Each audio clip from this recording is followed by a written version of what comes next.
Well, good afternoon, everybody. It's the Cryptid Huntress. I'm Jessica Jones. Welcome in. I was telling Mike before the show, it's the Hot Mess Express this morning or this afternoon. I'm so glad you guys are here today. Yeah, it's actually fall break for my kids, so my schedule's been a little off this week because I've got him home with me this week. No big plans, just shows and stuff, and maybe getting out in the woods a little bit more while he's out of school.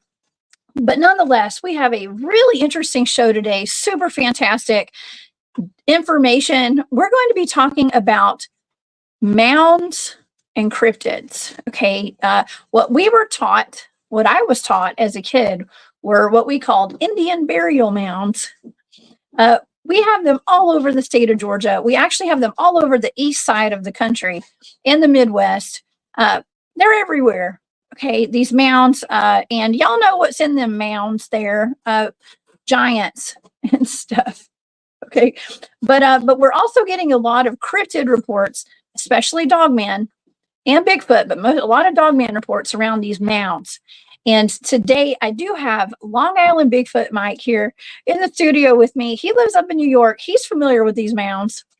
There's a lot of them up there in New York as well. I'm going to be showing maps today of some of the mounds. We're going to talk about the history behind some of these mounds and why these cryptids might be there around these mounds. We've talked about it before. We're going to talk about it a little bit more in depth today. And I am so excited. Thank you guys so much for being here. And if you guys would like to check out what I'm doing and get into my business, y'all go to the cryptidhuntress.com. You can find all of my shows there, and I have a calendar of events. And I do want to bring this up today. Please come see me if you guys are in Georgia. This is coming up pretty soon in the next 3 or 4 weeks. Now we have, oh my god, I have to scroll through 500 pictures to get to it. The Molina Bigfoot Festival. So y'all please come see me down there if you are in Middle Georgia. We're going to be talking about this area a little bit today because there are a lot of mounds down there I was not even familiar with in these areas that I do research in. A lot of mounds, and that could explain why we get so many Dogman reports down there.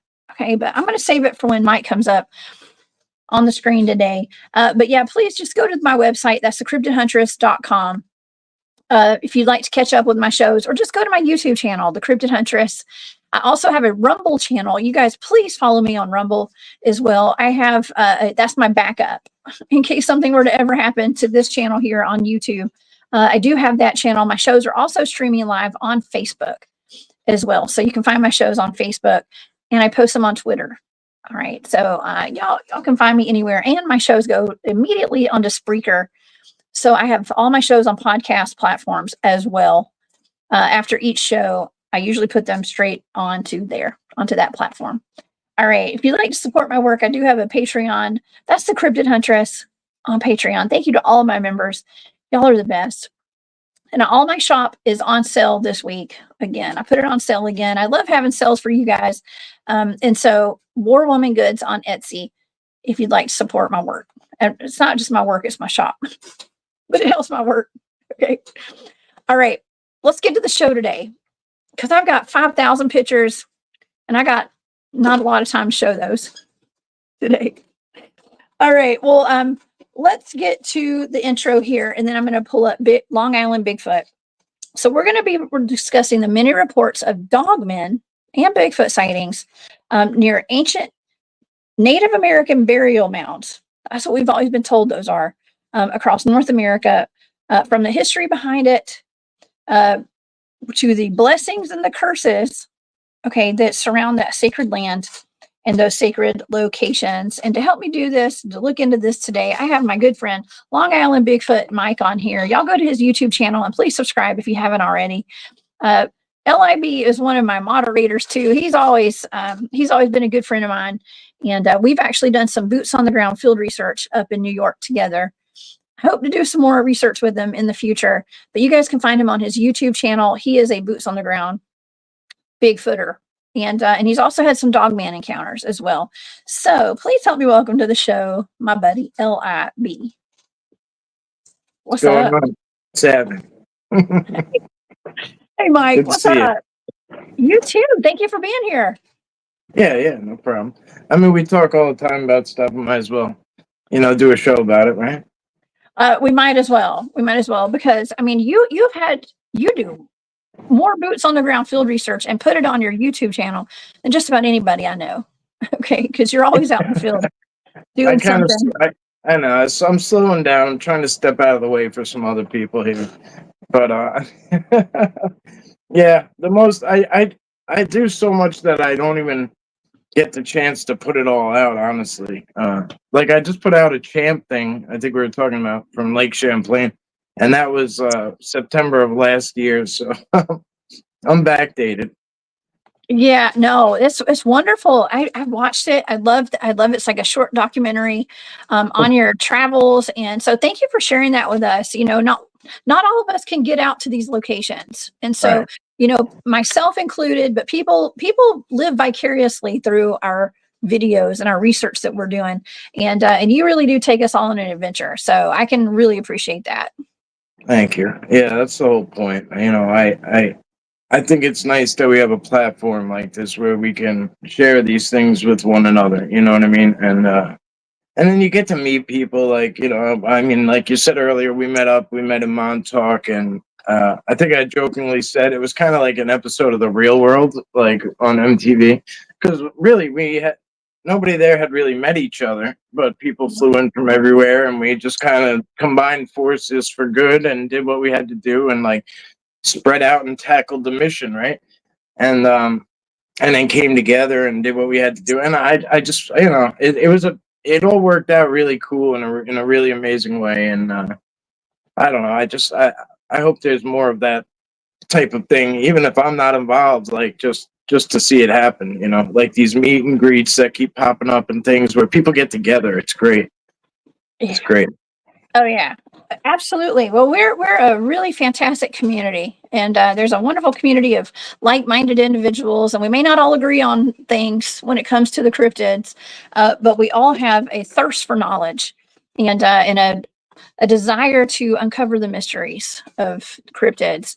And that's no different than what we're going to be doing today. I really wanted to focus in today on the guardians of the mounds. That's what I titled the show today. And you have had your own Dogman encounters. Shout out to Vic Cundiff, by the way. That's our buddy over on Dogman Encounters Radio and on YouTube. You've been on his show before talking about your Dogman encounters up in New York. And I just found out, I didn't even know, there are a ton of burial, like mounds up there in New York. Yeah. Have you come across any mounds? Yeah. We, Brian Montauk is Strange and I actually here on the island, we come across them quite often. And, it's one of those mysteries, right? Because you see one, you're like, wow, that doesn't belong there, right? But you're not going to dig it up. You know what I mean? So, like, the best thing you can do is kind of, like, put out, like when you do anything, right? You're asking for permission, like you don't want to disturb anything, not even just nature, but like spirits and anything that might be affected by it. But this is one of the better tools, I think, the tri-field meters. Mm-hmm. You could see, like, put it, if you put it near some dirt, it's not going to do much, right? But then you put it near some of these mounds and it starts to go crazy, So it's one easy tool you could kind of use to, if you're not, even though I'm able to sense different energies and different like things like that, I guess it would fall in like an empathic category somewhere. You can't portray that through a video or to a viewer or to, you know, or pass it along to people. So that's just kind of some of the like data I think that we can collect. Mm-hmm. And it might be cool to go to different, if everybody, like if people know about mounds all over the place, we could all do like similar types of things. You know what I mean? We can. I love that. I love that you're doing that. And that's true. And it is all about the data when it comes down to it too. Not all about the data, but yeah, sharing our information. And, you know, that makes me think about last year. I met a group of women that I've kept in touch with. They're amazing women. They are basically energy healers and stuff. And they were doing some what we call grid work all over the country. Actually, Tanya came from Canada. Norma Jean's from Georgia, and Tracy is from, I think she lives in Virginia. I'm not sure, but we all met up. They were actually traveling to these mounds across the South. Okay. And up in North Georgia, we have a bunch of mounds. They were traveling all over doing like grid work and stuff, and kind of, there's method in their madness to what they were doing, of course. But I met them at the Etowah Indian Mounds, and that is a place where we have Dogman reports 10 miles down the road from that mound. And it's a report that we've gotten for decades after decades. It makes you wonder too, when I think you did a video too of the with the girl who videoed that what looked like a dogman or possibly a female digging, remember? And whatever that was making light work out of digging with its hands. You know, it was going fast. So it could be a good reason why they use them, you know, like, you know, maintenance, whatever the case is. Guardians, like you said, I mean, who's going to get near it if there's a dogman guarding it? Nobody, you know. And when you really look into these mountains, there's so much depth to them. It's not just necessarily a burial spot, right? Like sometimes it's a location for like rituals, and that's kind of as vague as it gets. You don't really know. You know, there's no details into what the rituals are or were. That's right. Well, okay, so these mounds were used for ritualistic purposes and stuff. Now, when I started the show, I said, well, we've always been told that these are what we call Indian burial mounds. Okay, they were just cemeteries, basically, is what I was taught when I was a kid. And you know, and I grew up right down the road from Etowah Indian Mounds here in North Georgia. But that's all that they were, just burial mounds. And so, but as I got older, I started hearing about the excavation of some of these mounds and how they were taking out the artifacts from them. And I actually went to the Tellus Museum about, I'm going to say like 5 years ago, because my son was little. He was probably longer than that. But I went there and they had a display, like they had what do you call it? They just had like display. It's like a display, okay, of something like special display on the artifacts that they took out of the Etowah Indian Mound, which is right there in the same county. It's in Cartersville, Georgia. Okay, and we went, and it was a lot of like copper art and copper jewelry and pottery and stuff. And I gotta say, when I went to Etowah Indian Mounds, I heard when I got out of my car, I heard giants. Like I heard it. I heard that word. And as I walked up to the mounds, I was thinking, man, these are, first of all, they're gigantic mounds. Okay. But there were a lot of giants found in those mounds. They didn't include that in any kind of, you know, display at the Tellus Museum. Okay. But I don't know. I mean, could there have been giants? I have a friend that works at Museum of Natural History, and he does that. That's what he's earned his way into the top spot of putting out those new displays, right? Like there's set sections of the museum, and then there's like spots that kind of interchange, and it has to be handled with care, right? And like, because some of these things are so delicate, right? So like he moves them in and out of these like secret locations where everything's like highly security kept.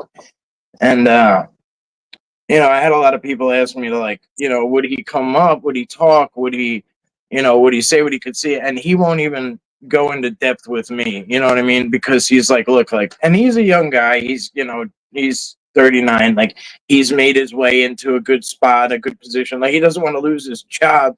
You know what I mean? Because he goes and blows the lid off something. But I'm not gonna lie, I'm looking forward to his retirement because I want to hear all about it.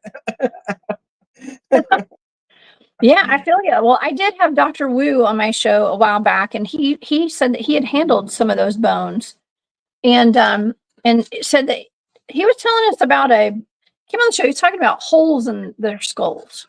A lot of the giant skulls that they had at the Smithsonian. Okay, because he worked at the Smithsonian as an archaeologist. He has an archaeology background.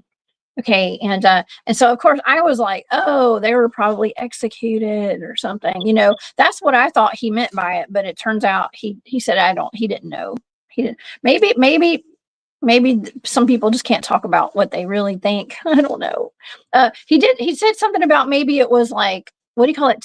Trepidation or something. It's like where they put a hole in the skull to take the swelling off the brain too. Yeah, or if it was something that was other than human, maybe they were carving that circle out to pull out the brain or whatever. So we would never find that biology basically of that body.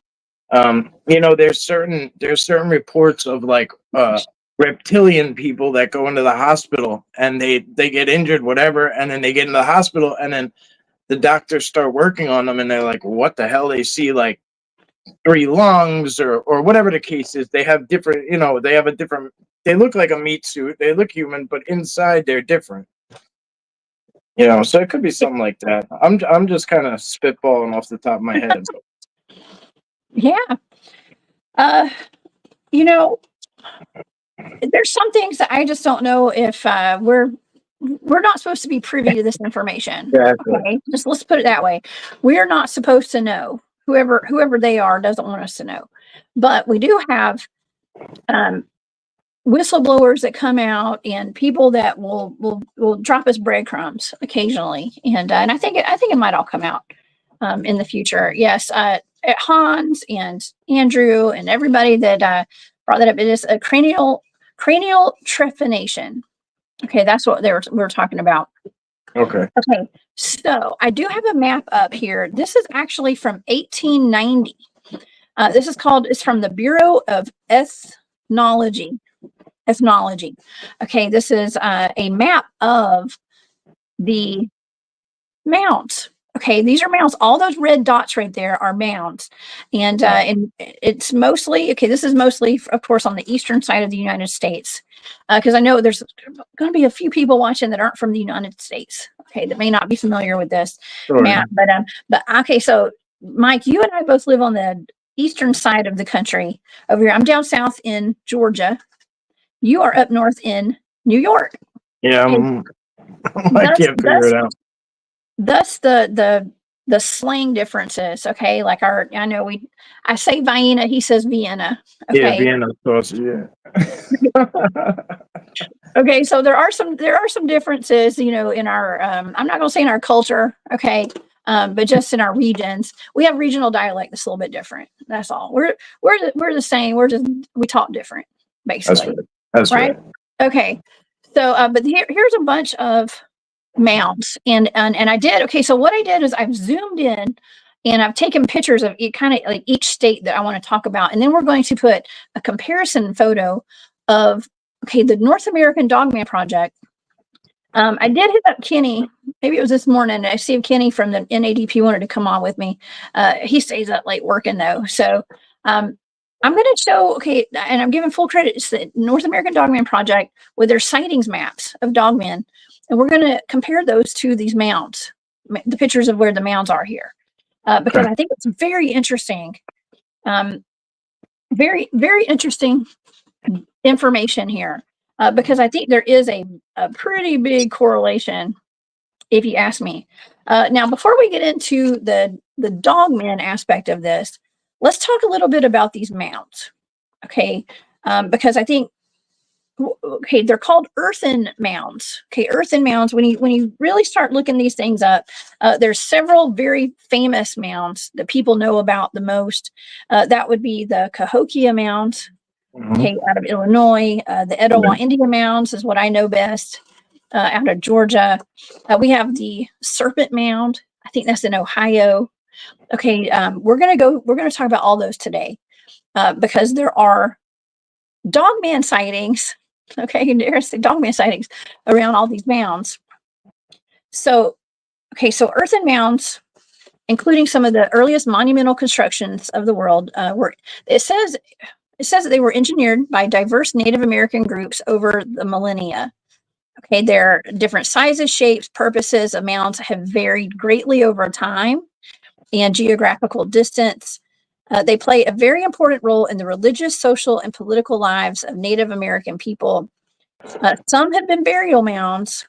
Others have been centers of trade and community. Now, I want to show this. These are, okay, there's a lot of mounds that are called Mississippian mounds. These are mostly up and down, of course, the Mississippi River. These are gigantic. These were gigantic complexes that spanned, we're going to talk about like thousands of acres. Okay, that's Cahokia Mound. Wow.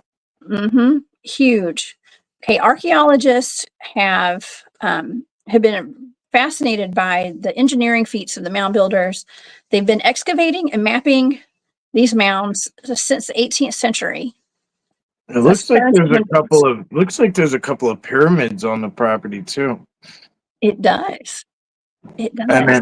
And then even that circular area too, that almost looks similar to Stonehenge, or like even like a giant sundial, maybe, like all the way to the left. Yep. Yeah, there's a lot you could dissect with this. From an aerial view, it's cool. Yeah, well, from an aerial view, it's really interesting because today, a lot of these are the mounds. They don't look like this today. Okay, it's been 1,000 years or something. I don't know. It's been a long time, and so now they look like hills and mountainsides. Sure. A lot of times, you wouldn't even know what they are. There's spots upstate in the Catskills where I've showed people. I said, "Look at that! Like that used to be a pyramid, and you can tell it used to be a pyramid, but it was cut off. Now they didn't destroy the whole thing, and you could tell that it was cut off like at the top, and then kind of dirt was thrown on top of it. And now it looks, if you don't really see, like really look at it hard, it just kind of blends in with the landscape and the rolling mountains, right? But you can, when you really look at it, you could tell it's different, Yeah, you can't. There's something different about the mounds, and a lot of times the mounds here in Georgia have a structure built on top of them, just like right here. It says. Now this is in Eastern North America. I don't know which one this was. I think this is just. I don't know which mound this is supposed to be. I think this is maybe a Cahokia, but it shows you. There is a burial side over here where at least a body was found. It's just a breakdown of what they say is in these mounds right there. But okay, there's been a lot more than just. It's not just like normal sized human bodies that are found in these mounds, though. Some of the graphs will kind of fail to mention that they were 8 feet tall, or 9 feet or 10 feet or whatever. I mean, they're gigantic. But okay, so let me read a little bit more on this because they've been digging these up since the 18th century. Okay, and many thousands of mounds have been discovered, from those at Cahokia, which we were just showing here, to the massive, which is a massive Native American city outside of St. Louis, Missouri. It's in southern Illinois. To smaller mound sites like Smith Creek in Mississippi, where the Penn Museum excavates right now. And many mounds have been destroyed by farmers or leveled due to urban expansion. And many more are believed to exist, but they have not been discovered. Okay, what's the best way to have a haunted house? Probably to be buried on top of an excavated burial mound. Yeah. Right? Yeah, there's going to be a good amount of disturbed energy and spirits, anything residual that sticks around for sure. Yeah. Yeah. Yeah. Yeah. I saw an article the other day, and it was like a family in Florida, and they lived beside a mound. And it was like the centerpiece of their neighborhood was this mound. Well, it went on somebody's property, and their house was built on top of it. partially. And so they wanted to, they said they were blaming it on some people that moved in from up north, of course. And they were like, those people moved in from up north, and they decided they wanted to expand their driveway. And they went to go level out where the mound was. And bodies were showing. Okay. It was like bodies were in their driveway where they had cut through it, and the neighborhood was mad, very upset. That's a good way to disturb things. First of all, it's very disrespectful too, because that's sacred land. Yeah. Okay. Now, and that's going to kind of bridge us into why these dogmen are often seen around these mounds. Okay, because of people like that who moved in and decided to bulldoze through one to expand their driveway. Okay. Well, when you look back, like, let's just look at Egypt, right? And you have Anubis or Anubis, right? And he's part of the pyramids and all that kind of stuff too, right? Like all the way over there, like, and as far back as that. So maybe there was something similar here, you know what I mean? Where I'm wondering are the dogmen protecting it from like afterwards, you know what I mean? Or was there some kind of like agreement almost? Did they bury them there knowing, hey, the dogmen hang here and they will keep it safe. They will be the guardians of our, deceased, Yeah. You have to wonder, like, because like we always hear about like how like Sasquatch walked with us at one point, but what about anything else? What about this? What about other stuff, And it's always racked my brain a little bit, but literally this just goes to show that, pun intended, there's a lot we still have to dig up and like figure out, and we have to dig deeper, like we have to dig. I know. Well, you have to be careful where you're digging, though. Okay. Yeah. Right. Yeah. All these excavations. I mean, with all of the growth, I'm just going to say growth. I mean, I've actually even. It's just wild. The place where I grew up was out in the country, not too far from where these Indian mounds are, or the Etowah mounds are, and we recently just sold the farm and stuff. It's just wild. I hate it, but it's grown up so much in that area that to me, it's not even worth living there anymore, because it's not country anymore. It's not farmland. It's a bunch of neighborhoods, and neighborhoods with a lot of houses on them and stuff. It's just too many people, and all the natural beauty is going away now, and all the natural habitat for all the animals is disappearing. Yeah, it happens here. Like there's if there's land and somebody's trying to buy it and turn it into something to make money off of, and it is what it is. That's right. It's very sad. It's very sad, but of course, in my family's case, they're like, well, the taxes are too high now and stuff, with the farm, and I don't know, whatever. That's a whole other thing. It's all by design, It is. It is. There's there's even eminent domain where like there was certain areas here that were like supposed to be forever wild or whatever, and this and that, and then something comes in that wants it, and the government comes in, and eminent domain basically is like, give us your stuff. One way or another, we're coming to take it. You know what I mean?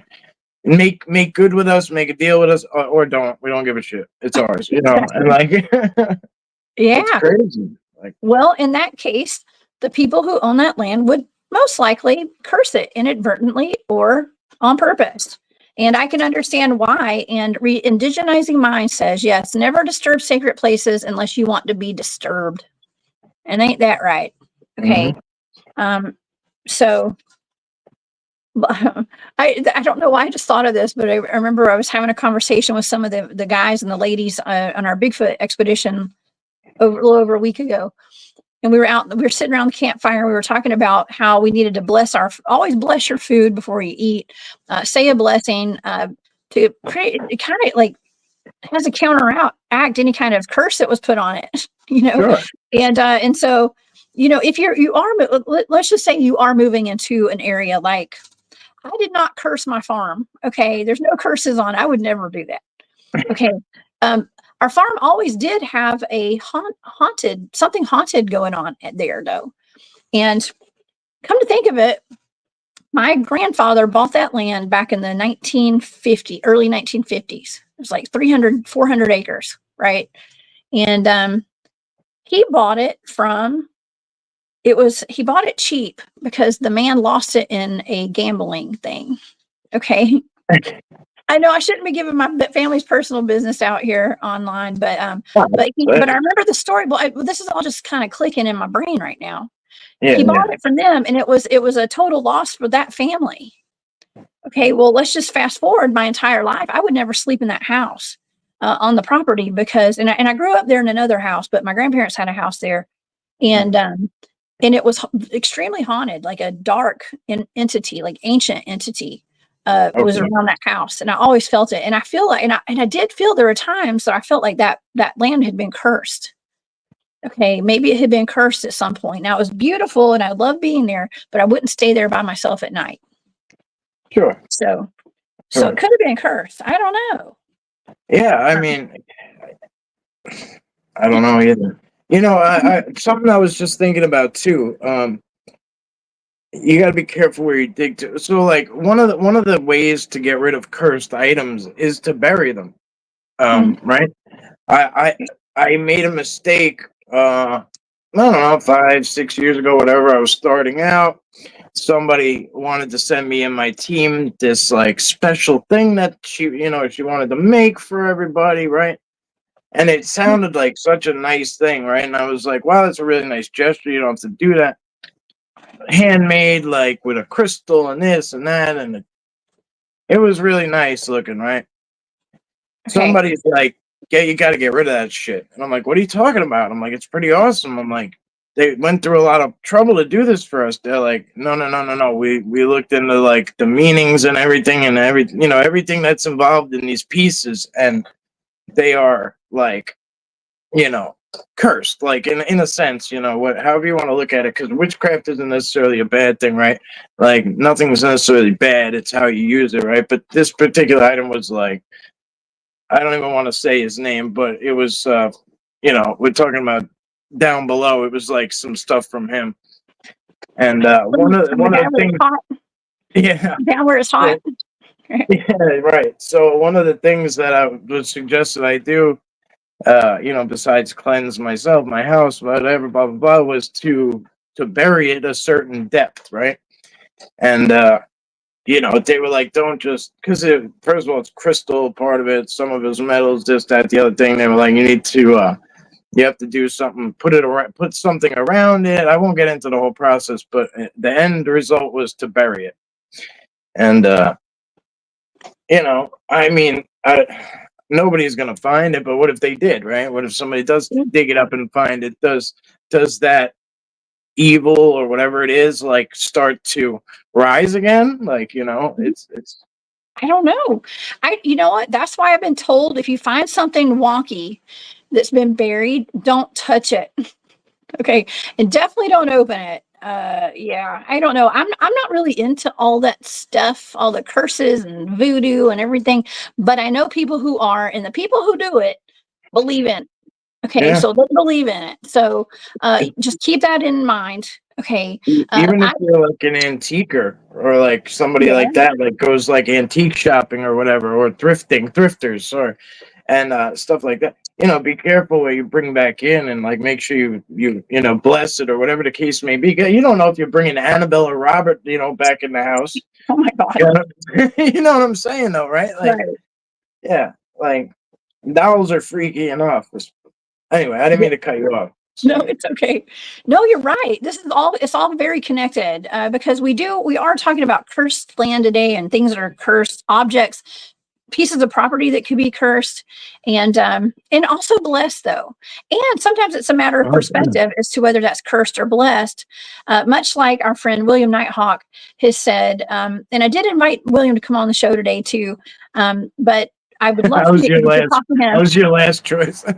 No, you weren't. No, I had a whole bunch of. I was hoping to have William on today, but yeah, he was up late last night on his show, talking about other stuff. His wisdom is so important. Okay, like the things that he has told me personally, some of those things have changed my perspective on a lot of things that I've been encountering out in the woods. And he was he gave me the missing piece of the puzzle at some Yeah. point Send when it me came send to me a link this. to his channel when you get a chance, because I'd like to check that out. Yeah, we will. Yeah, Nighthawk High Strangeness. Okay, him and Okay. Eric with the Bizarre and the Unknown. He was on the show last week, and I think it was Saturday night, and we talked about the werewolves in Missouri. We're going to talk about that today too, and I'm going to show some maps. And yeah, while I'm thinking about it, we probably need to start pulling up some pictures because I have so many today. I did want to address this though, because Hans says here in Hendersonville, Tennessee.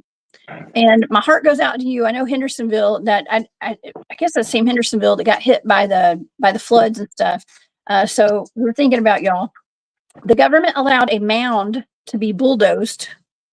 It was thousands of years old. Why would they do that? That is horrible. Okay, why, Mike? Why would they do that? Do you think does your mind go straight to like, oh, government cover up, or do you go straight to like, greed, wanting, to See, build yeah, something I on it? What think, do you think?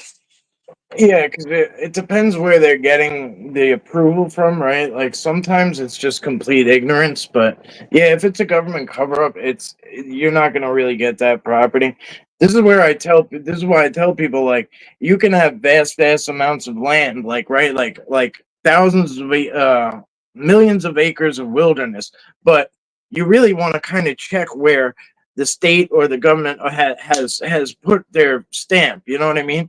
And Mhm. even if you're allowed to camp in there or whatever, there's probably a reason that they chose to grab that place up, and keep an eye on it or whatever however you want to put it.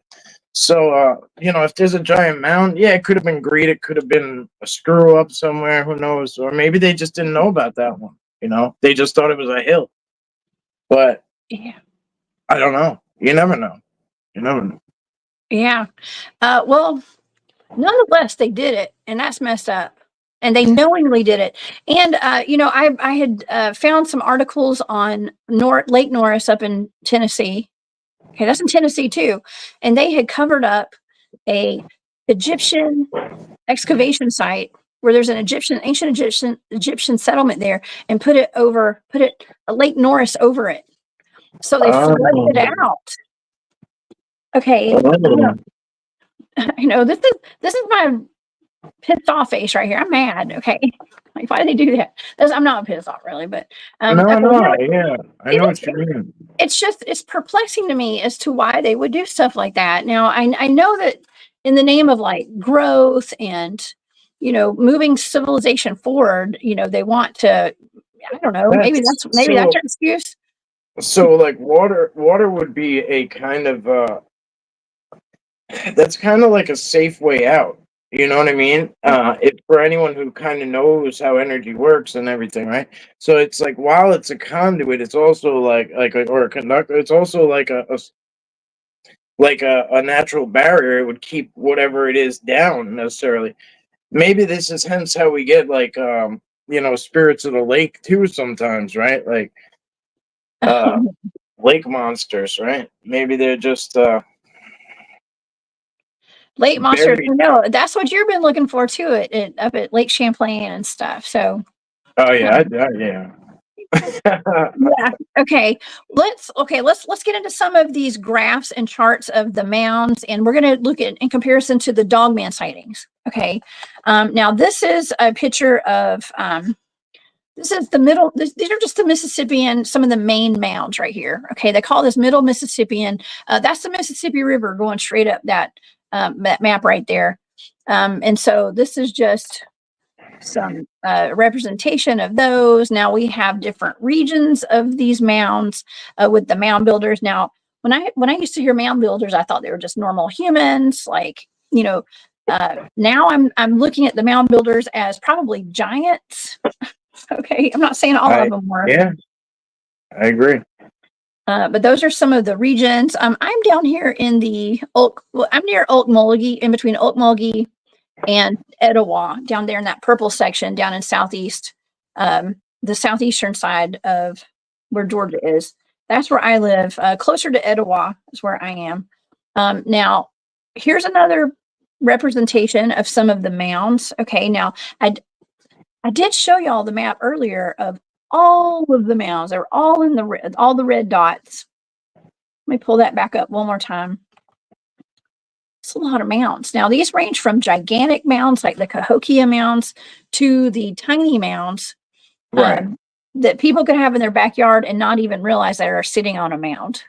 I actually was looking at my town differently the other day. I was walking, about walking my dog, and there's this house in the neighborhood that's up on a hill, and it's like its own little hill. And I Yeah. thought, okay, well, what if that's a mound? Okay. Yeah. It's, Yeah. I mean, we're really looking forward to, some of the people on my team really looking forward to when like LiDAR becomes more easy to use for the common person, right? I mean, they have a LiDAR app, which is basically like ground sonar, but the best way they have it is something that looks like a lawnmower almost, and you kind of push it around, and it goes, it's almost like a depth finder on the water, like a fish finder, but it goes down underground, right? But they actually have an app for it now, but I've never used it or tried it. But yeah, I'm looking forward to when there's a easier way for like us to be able to do that kind of stuff, because it would be interesting to see what is down there. You know what I mean? Is there a disturbance, or is it just dirt? You know what I mean? Is there layers? Is there anything visible? Obviously, if there's a house on there, you'd have to get permission, and you'd never be able to see what's under the actual house part. But pretty cool. It might be pretty cool to check out some of these spots. Well, I think we have checked out some of these spots. I know I have, and so, all right. So we had mentioned, and star forts are another thing. I did a show on star forts last year, I think, and that's a great show. I don't think it got the attention that it deserved because nobody had heard of star forts. I think at that point I hadn't. Okay, Well, and listen, I need to repost that or either do another show on star forts. Jesus Payan came on and talked with me about that day. Okay, so we mentioned Ohio. Now, I want to start off in Ohio because Ohio is known for their dogmen. Okay, Dogman Sightings. I had Colleen Norris on the show, who is a field investigator, who is the person who actually owns this film here, this video. The two girls who shot this in a cemetery in Ohio are friends with her daughter. yes. And they thought this was a dirty lady. That's not a very good screenshot of the video. Nonetheless, But y'all know what I'm talking about. they were on lunch break or whatever, right? And they just kind of were taking a stroll, like Yes. taking a drive. Yes. Well, she called it their supper break. They were on their supper break. And so I want to make this connection because there's a lot of dogman reports. She's told me about many dogman reports and sightings there. People seeing them along the highways up there and around that area, even at her racetrack. She's a race car driver, races short track or dirt track, and around their racetrack they have. Now I may be wrong, but I think it was right there near her racetrack. There have been sightings also when they're not in season, when like their cars aren't out there making all that loud noise. They do have dogman sightings out there, and I think it's not too far from that cemetery. Actually. Yeah. Okay, so but there's all these mounds in Ohio. Okay, and I do have a couple of pictures. I mean, this mound's even in an actual cemetery. Okay, and if I'm not mistaken, I think the Serpent Mound is in Ohio too. I forgot to print out my paper on that. We've got Serpent Mound there. Yeah, that's amazing. Something important I just want to put out there is that you can notice is the mounds, right? Because they've been disturbed. If there's trees on the mound, you can kind of tell, right? If the trees, because these trees look younger than the surrounding trees, the ones that are on the mound, right? So, like by way of that, you can kind of tell that isn't just like a natural hill that was formed at the same time as everything else. You know what I'm saying? Yes, it sticks out like a sore thumb, as we say here in the South. Okay, it does. It sticks out for sure.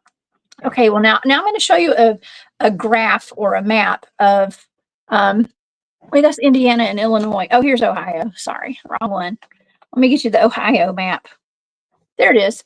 Look at all those mounds in Ohio. That's crazy. Okay, that's a lot of mounds right there. That's actually one of the bigger concentrations of mounds that I could find between Ohio and Michigan. And what do we have out of Michigan?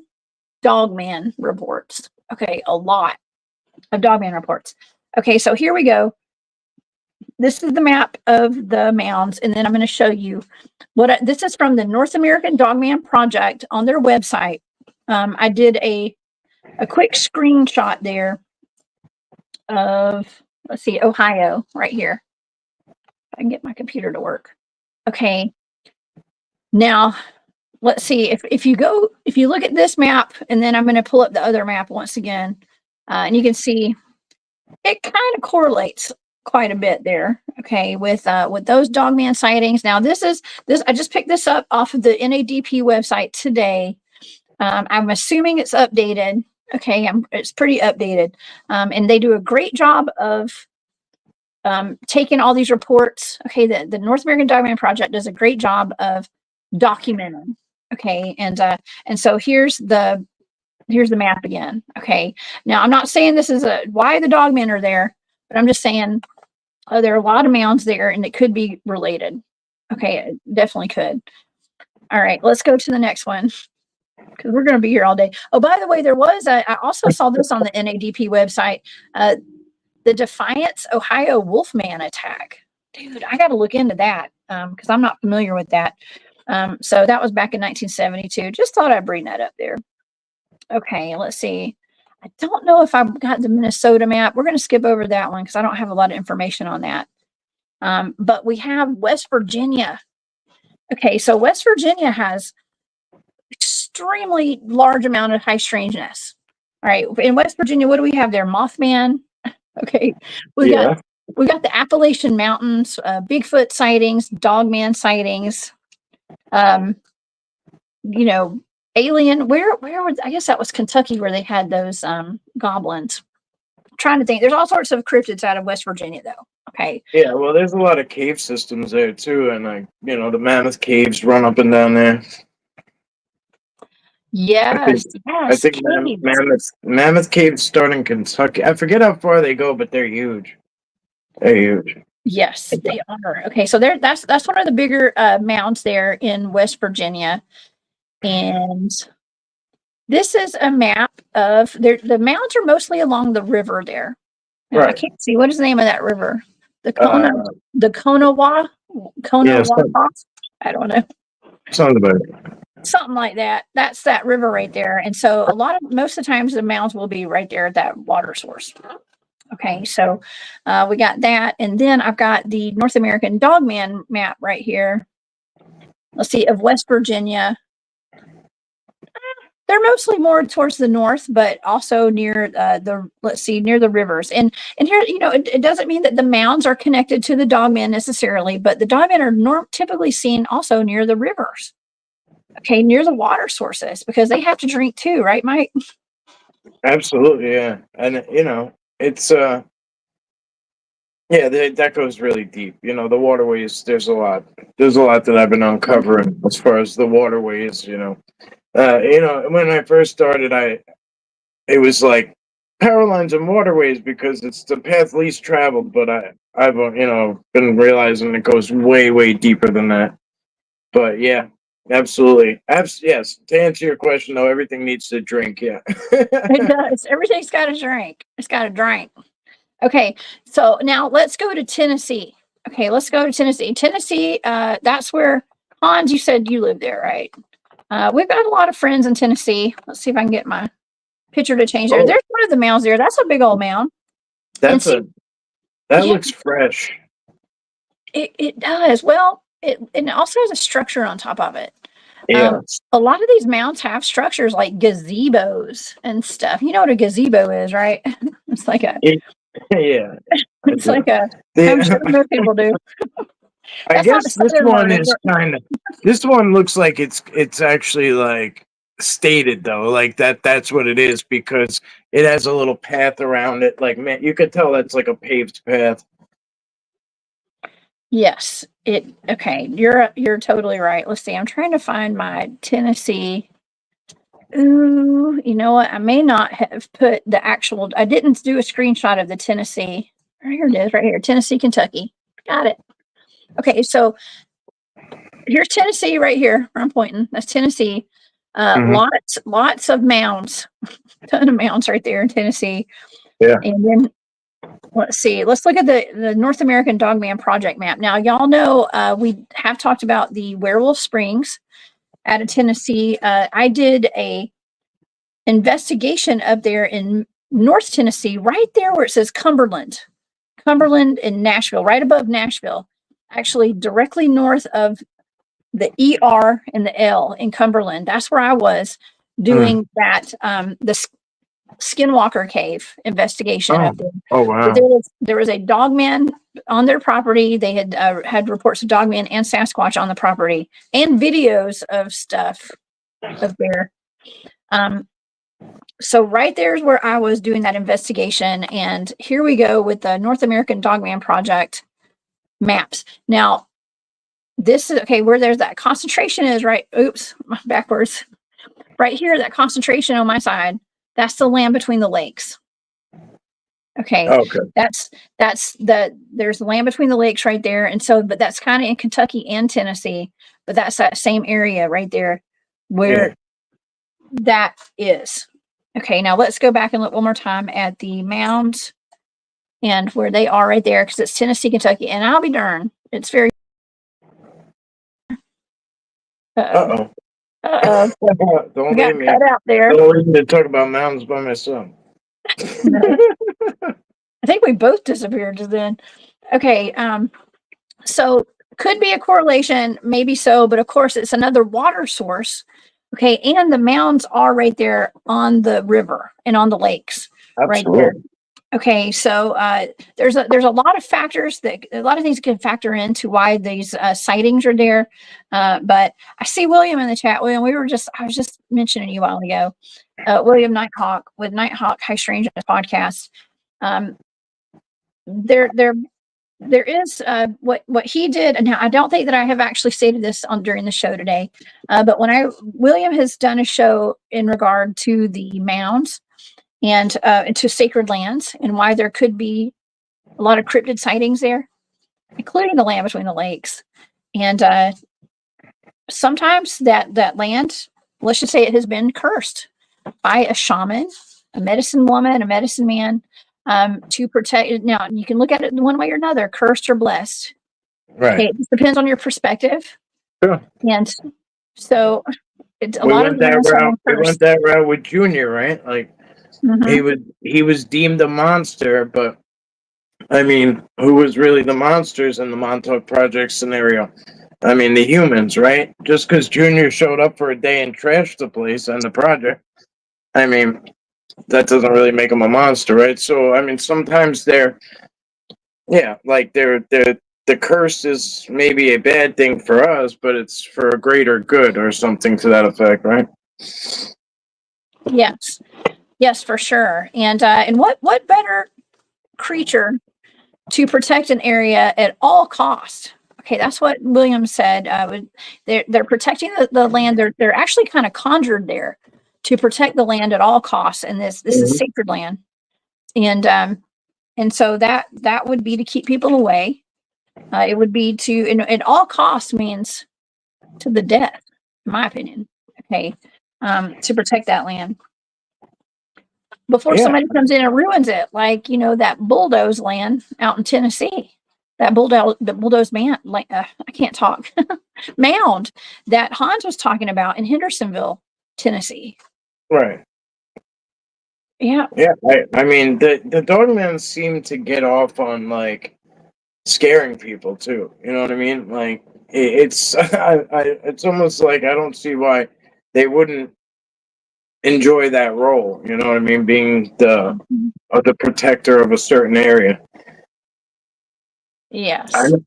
A lot of people connect them with a lot of people connect them with cemeteries. I don't. Maybe it's just something that's embedded in them, where they're kind of guarding burial grounds, mounds, things like that. I don't know, but it's definitely interesting. is very I'm following your lead on this one. yes. I'm learning. Okay, well, I'm learning too. Well, well, you know what? That's what I love about this channel and doing my shows here is that I learn something new every single day, and I feel like I never stop learning. I never stop researching, and then throw in some remote viewing with that, and it's freaking fantastic. I'm having so much fun doing all Yes. this, and Yeah, I was trying to give you accolades earlier, but we got sidetracked. But yeah, you're the variety of stuff you cover and the consistency and the amount of work you put in. It's complete. It's unparalleled. By of course we brought up Vic earlier. He's amazing. He does a lot of topics, but so you do too, and then you bring in that remote viewing too, which adds validity and data, and that's really a cool thing to see, and I don't know. I'm glad you're still going at it well, because like we need somebody like you, doing this stuff. well, thank you. Hey, I'm just having fun. I'm just I, having a lot of fun, and thank you so much. That's very sweet of you, Mike. I appreciate it. there's a lot of You're out work there that kicking goes butt too. into it. There's a lot of work that goes into it. So I know you're very humble about it, but I also know how hard you bust your ass. So Just a little bit. Thank you. Yeah, it's and appreciated. thank you. Yeah, William said, okay, so this is a great reminder. Thank you, William. He says, think about Land Between the Lakes, 200 cemeteries and all those Dogman sightings up there. I have to agree. There's something going on there. And, when I was on that other investigation in Alabama, okay, so I was down in Alabama. I think I do have a map of the Alabama mounds as well. And I don't think we have the Dogman sightings there, but we do have a map of the mounds. That's where there have been a lot of Dogman sightings there. And when we were hiking in, it was like a 5-mile hike or more into the spot where we camped out. Damn. Hiked in with nothing but our backpacks and what we had on us is what we took with us. And we passed 2 cemeteries. Right. Those are two cemeteries that we knew of that we could find that were actually marked. Yeah. There's probably a whole lot more out there. Were they Civil War or Revolutionary War? Revolutionary. Because there's areas in Connecticut where I go and I go off trail and I just hike and stuff. I'm just using it for instance, right? And there's like these rock walls out in the middle of nowhere, up in the Catskills too. But all of a sudden, boom! I'll hit a cemetery. I mean, 5 miles away from. There's nothing for in any direction, and I'm like, what is this doing here? You know what I mean? And then I come to find out, there's something kind of readable, and it'll be like Civil War, Revolutionary, something to that effect. Yeah. We have an interesting question here real quick. Kevin says, by the way, in my opinion, most of us will relocate to countryside, even during WW3. Okay. And you know what? I mean, never say never. We may have to, who knows? So we will all have to face a cryptid. Yeah. Hopefully not. Hopefully not. I don't know. I don't know, but hey, you'll be prepared if you watch my channel, right? At least you'll know, okay? And don't shoot, okay? Don't shoot. Don't wait right? war with them, please. No, we don't need. Okay, and that's interesting that you said that because I'm thinking about doing my show tomorrow night. I remote viewed the Bigfoot Wars of what is it, 1855 or something like that. I may do a show on that tomorrow, or I don't know. Barry also gave me a target. I don't know what it is yet, so that's my backup. So I always have plan B's and C's and D's, okay? Because nothing ever works out the way I think it will. But there have been Bigfoot wars and sieges on homes. This goes all the way back to well, this was told to me by a native of New Zealand, and I'll be brief, but the I always forget how to say their name. Maui. Anyway, those guys that you see on like the soccer field, the football field, and they have like this intimidation dance, and they before they start. Yeah. Oh, I played rugby, so yeah, right. All Blacks do it. Yeah. So like that whole thing comes from like back in war, and they were like similar to like a Sparta, right? Like only like 300 guys. They weren't a big army, right? This tribe. But they learned the intimidation apparently from way back in the day from fighting with the wild man, because the wild man would come in, and even though there was more of them and less wild men, the Sasquatch or wild man, whatever, would come in and not only decimate them, but would like rip them apart and eat them in front of them, and like like show them, like intimidate out of them, right? And like, and they took that and ran with it. And Yeah. I don't know if you'll find that in the history book, but it's something that was told to me a ways back from Oh, a yeah. native New Zealander. Yes, that it is very intimidating, and they do that on the rugby field too. And it is like, it's harnessing the energy. It's just like, ugh, you I don't always mess, loved you it. don't mess with that. Yeah, I always loved it. I was like, these, you see them and you're like, wow, like these guys are badass. They are. But it's, you look at that and you're like, I don't want to play these guys, right? Like, I know, right? Well, there's a lot of people that when we showed up on the field, I was like, oh, I don't know if we want to play that team, but okay, let's do it. It just makes you stronger, man. that's Sometimes right. you got to embrace the suck and just expect to get your butt kicked. Okay. That's That's something I've learned. embrace That's this. that isn't that life though. Just embrace the suck and get ready to get your butt kicked every day. Yeah. That's right. That's right. Oh my gosh. I'm trying to see if anybody in the chat had put the name of them down, but I can't find it. Okay, so all right, let's see. Oh, somebody, okay, I'm sorry, I missed who that was, but somebody had said that down in, is it Miami, that they put the stadium on an Indian burial site or something? I don't know. That was wild. I'm sorry, I was kind of looking for another comment when I saw that. So That's cool. yeah, and they said that the season and every season since they did that, they've just sucked. Okay, so me. I mean, we've all seen the movie Poltergeist, right? It was Kent. What's up, Kent? Thank you. We've all seen that movie Poltergeist, where they built the whole subdivision on top of a burial site. Not good, y'all. Not good. Okay. Not a good idea. Not a good idea. Okay, let's move down to Georgia, where I live now, and we are going to get into New York in just a second too. Okay, but we're going to go to Georgia, and I want to show you guys some of the where some of these mounds are here. Okay, Georgia has a good bit, not as many as like Ohio or Michigan, but we have a lot. And you can see that they're mostly along the river. And I want to point out something to the audience. One of the places where I do research, where we have a lot of high strangeness, I talk about it a lot, it's called the Troop Herd Corridor. That is where all those red dots are right there. If you see the word Chattahoochee. Okay, Chattahoochee, right there along the last E right there, that's going to be around the Troop Herd Corridor area. That and the O's, okay, in between those reds and those reds, from the O's to the E's. Okay, mostly at the E's. That's where, that's called the Troop Herd Corridor. Okay. I'm pretty sure I used to go up and down the Chattahoochee when I was stationed at Benning. Yeah. Yes, you did. Yeah, Benning is near the Chattahoochee, right? Yes, there's Chattahoochee Hills is down that way. This is actually where the Molina Bigfoot Festival is going to be, where I'm going to be in a couple of weeks. Right. Yeah, Hans says way down yonder on the Chattahoochee. It gets hotter than a hoochie coochie, and that's right. It was good. It was good catfishing. Good catfishing. Yeah. Yes. Ooh, Untrimmed Savage says, Jessica, isn't there a mound under Lake Lanier? Well, that would explain a lot. I don't know.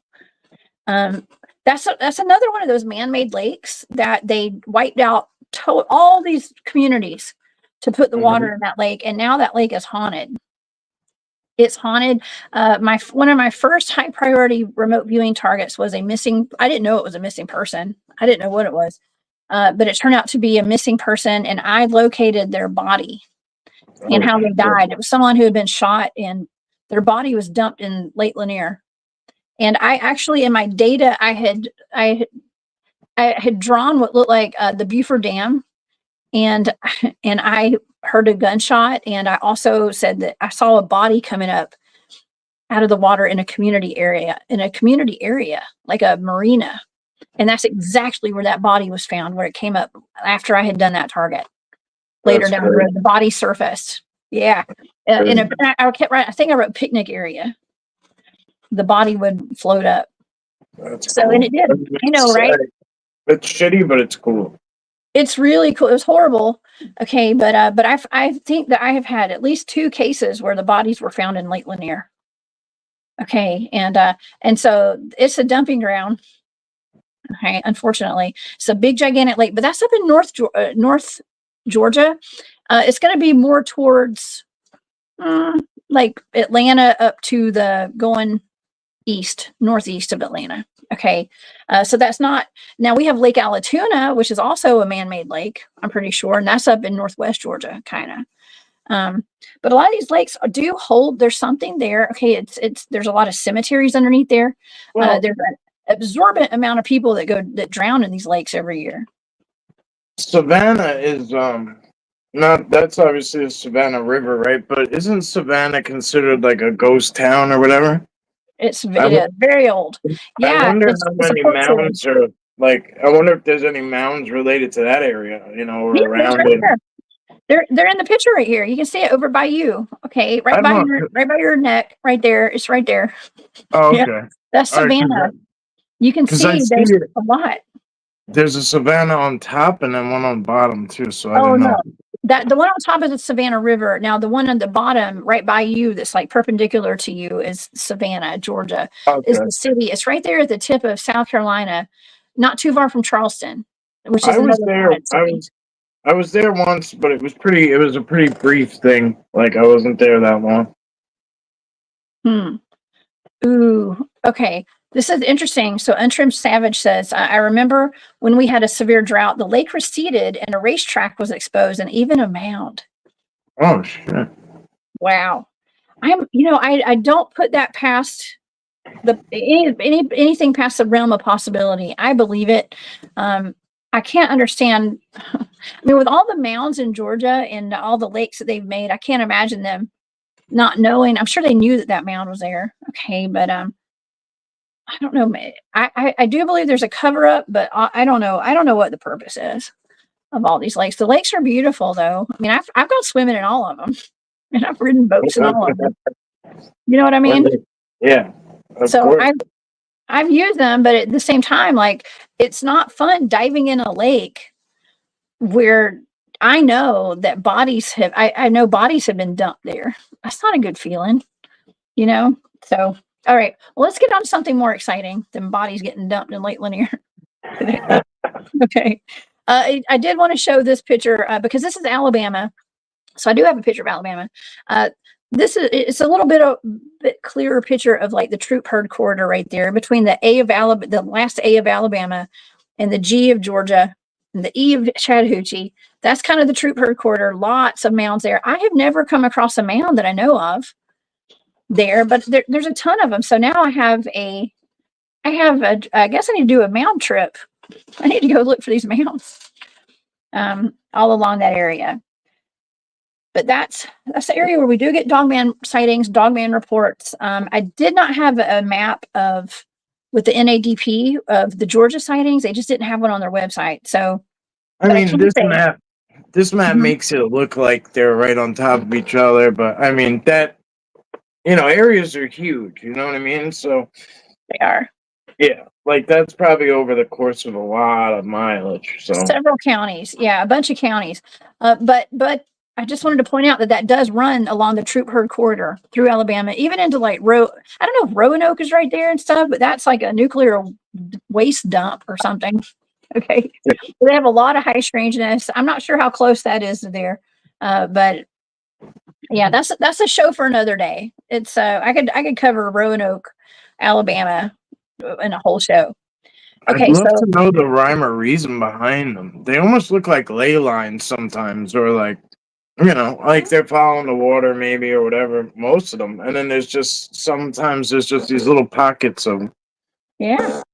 Okay. Well, let's move to oh well here well, we were talking about Tennessee a while ago. So this is another map of Oh, Tennessee and Kentucky. Okay, we have a lot of Dogman reports out of Kentucky. Okay, the land between the lakes.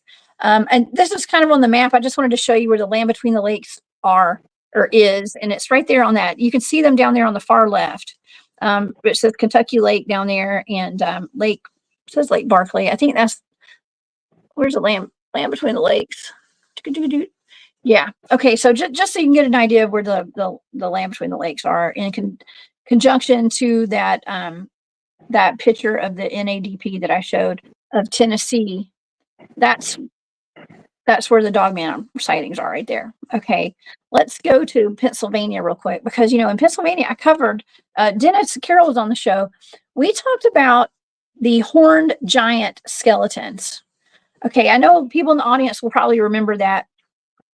We talked about giants were found in a mound that had horns on their head. Humans. And it said, I think they were like 7 feet tall, and the anatomy was like a human, except for they had 2 horns, like a horn here and a horn here, sticking out like that. What's up with that, Mike? Okay, I don't was know. Pennsylvania. Son of a Minotaur? I don't know. It's really wild. Okay, let's see if I've got a picture of Pennsylvania here with the mounds too. Oh, here we go. Okay, so that's the NADP map. They're all kind of over there on the west side of the state, right? All the Dogman sightings for the most part over there. And now look, here's where the mounds are, over on the west side of that state and north. West and north, kind of. Okay, let's show it one more time so y'all can get a view of it.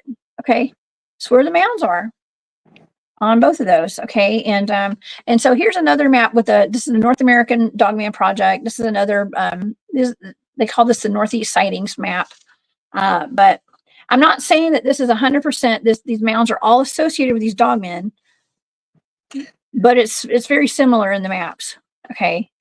Yeah. Okay, and here's also another map. This is actually more specific. We want to go back into Kentucky and Tennessee with the land between the lakes. These are all the Dogman sightings there. I just thought I'd show that. And I'm sure there's probably more, but that's just what they have on their map.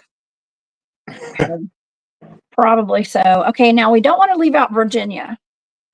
Okay, because Virginia also has some Dogman sightings as well. There's at least 4 there of recent sightings. I'm not sure how far back these sightings go on the North American Dogman Project website, but nonetheless, they've got some, and that's where William lives. William Nighthawk lives in Virginia, I believe, not too far from West Virginia, right there. And let's look at the map of Virginia with the map Hold on one second. Here it is. There's a Virginia map. Every time I think I'm showing this, my computer I hit the wrong button. Sorry, y'all. Oh my God. All right. You're doing better than me. Okay, this map right here, I don't know. Let's go back. Let's do a comparison again. Because those are the mounds in Virginia. If you guys can see it, Virginia is right there in the middle between North Carolina and West Virginia. For people who aren't from the state, it might be hard seeing that. Okay, so there's that. And then here is that. It kind of lines up now. Now the one over here by me on the far western side, that one is near some mounds for sure. The 2 that are in the middle, not so many mounds right there, and then the one up north, there are mounds up there. Okay, so you gotta wonder why why they are where they are. Maybe there's a high point there. I'm curious. You got my curiosity piqued now. I know it's water. It's got to be water too. Yeah, I think you're right. It's water. All right, let's do one more time. We're going to do one more view of. Okay, yeah, I'd say mostly just in the western side where that one report was, is where the dogmen are mostly located there, near the mounds. Okay. All right, well, let's see what else we got here to show today. All right, I've got all these other maps. So I've already shown Ohio, Pennsylvania. Let's look at some giants, some things that came out of these mounds. Some giant, now these are not live giants. These are skeletons, but they were alive at one point. And where are they? Where are all these skeletons today? Why do we not have like a museum of giants? Why? Why do you think, Mike? I mean, we have them. They're somewhere. They're somewhere. I know, right? That is okay. Well, when you type in mound builders to let's just say DuckDuckGo, that's where I found this today. All the giant. I'll be right giant back, skeletons Jess. come up. My son's school's calling. I'll be right back. Okay. All right. We'll see you. We'll see when you get back. Okay. So mound builders, look at these giants. Now, when Mike comes back, I was going to show the New York picture there. But we have, I mean, they say this is a giant too. I don't know. I don't have anything to compare this to, but this is kind of how they were digging up these giant skeletons. Then the skeletons just kind of mysteriously go missing, of course. And okay, this is New York. We'll go back to this if Mike ever, if he hops back on today. An Indian burial mound in New York. Okay, and they say this, what is that, 5 feet across? It says 5 feet. That mound looks like a smaller mound. What is that, 7 feet? 7 foot tall mound, and it just had one skeleton inside of it, apparently. Now, I'm not even sure. I don't know if all these mounds usually just have one skeleton inside of them or many, because in a lot of these reports, I was picking up that there's way more than just one skeleton in there. Okay, but this one particular mound had one skeleton inside of it, and it said that was just 5 feet. Okay, so 5 feet across here. All right, let's look at this. What is this? I found this when I was doing some research, where human beings were sacrificed within sight of St. Louis. Okay, now this was on some sort of newspaper. Let's see if I can read that for the audience. It says, I can't read what that word is. Evidences of bloody rites in the worship of the sun god on Cahokia Mound, the great monument of a lost race, while it is now proposed to make the central feature of a state park. Oh, wow. Oh, man. Okay. So this was, this is when they were making the Cahokia Mounds into part of the state park. Okay. And this is what they put on there. That is a, reported sacrifice right there. Okay. And yes, that did happen. Okay. Yes, that did happen. And that's what, and let's go back to look at the big picture of the Cahokia Mounds. Okay. This was a huge complex in Southern Illinois. I'll read a little bit on this real quick. The Cahokia Mounds State Historic Site is located in Illinois, just several miles east of the Mississippi River in St. Louis, Missouri. They are the preeminent example of a cultural, religious, and economic center of the Mississippian culture, which extended through the Mississippi Valley and the southeastern U.S. and flourished between AD 1000 and 1350. The original complex of mounds, homes, and farms covered over 4,000 acres. The population was estimated to be around 10,000 to 20,000 people. But I don't know. It says there's another area called the Greater Cahokia that may have had a population of about 50,000 people. And the components of the site include a 51 platform ridgetop, conical mounds, residential, public, and specialized activity areas, and a section of earthen structures. Let's see, it's constructed in 14 stages. They have a wood hinge. Okay, that's kind of, I guess that's what we were talking about, look like the Stonehenge. They call it the wood hinge. It's a circle of wooden posts that align with the movements of the sun throughout the year. And the Cahokia has some of the most complex archaeological sites north of Central America, or Central Mexico. And it's a unique example of the complex social and economic development of indigenous Americans prior to contact with Europeans. Now, you guys can go visit this site. Now, this is that newspaper article that was saying, hey, this is what happened here 1,000 years ago. But we're turning it into a state park now. Okay, state park. And let's see, you can go there today. I have not been there. A group did go out there that I was with when I spoke at the Journey to Truth conference last year. And they went the day that I left. That was actually my birthday. So I ended up going home that day. I'd been gone for 2 weeks, just about, on a couple of trips on one of my conference tours. And so I left and they all went to Cahokia. And I really hate that I missed that. I would have loved to have gone to that. Absolutely. Okay. So let's see. This is actually out of Iowa. Okay, now I know they have, I think it's called the Effigy Mound in Ohio. There's a whole bunch of different mounds there. This is an artist drawing of what was found there, and looks more like a burial type of a mound. This is just another article on, this is out of Pittsburgh, Pennsylvania. Now Pennsylvania is where they found the horned giants, the giants with the horns on their heads. That Dennis Carroll and I did talk about. This is an article that says prehistoric giants' bones are found. Okay, so this is just another article on that. Of course, one of the first introductions that I had to giants was one of the first Bigfoot conferences that I attended, where I was able to meet Jim Vieira. Okay, hey Mike, you're back. I actually met Jim Vieira, and he and his brother had a show on History Channel, I think, or Travel Channel, about lost giants of America. And so I got to meet him there. He gave a wonderful presentation. That's where I learned about giants, was at that Bigfoot conference back in 2012. I also met Ron Moorhead and R. Scott Nelson at that same one. It was wild. But that's where I learned about them. And he showed us so many articles on skeletons over 8 feet long, giants unearthed. I got a good dose of it right when I got into the Bigfoot field, Mike, of these giants. And he was not making the connection to these giants being Bigfoot.